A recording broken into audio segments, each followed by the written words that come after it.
మహేశ్వరం నియోజకవర్గం, మా సబితక్క నియోజకవర్గం మహేశ్వరంలో ఆనాడు రంగారెడ్డి జిల్లా మెడికల్ కాలేజ్ శాంక్షన్ చేయడం జరిగింది.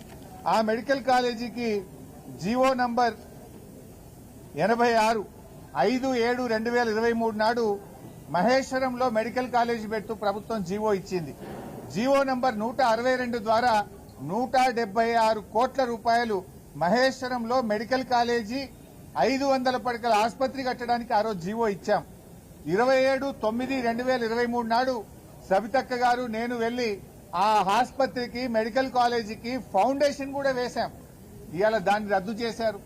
దాన్ని రద్దు చేసి ఏం చేసిండ్రు, ఈ టిమ్స్ ఎల్బీ నగర్ లో విలీనం చేసినారు. రెండు రకాలుగా నష్టం. మహేశ్వరంలో మెడికల్ కాలేజ్ వస్తే అక్కడ ఒక ఆసుపత్రి వస్తే అక్కడ పేదలకు వైద్యం దొరికేది, ఇక్కడ సూపర్ స్పెషాలిటీ సేవలు దొరికేది.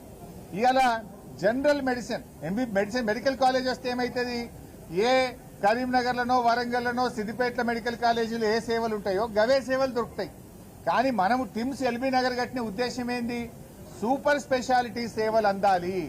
ఇలా 400 పడకలు ఇళ్లకు వస్తే ఈ 1000 పడకల్లో 400 తగ్గిపోయి పేదలకు ఇలా సూపర్ స్పెషాలిటీ సేవలు దొరకకుండా పోతుంది.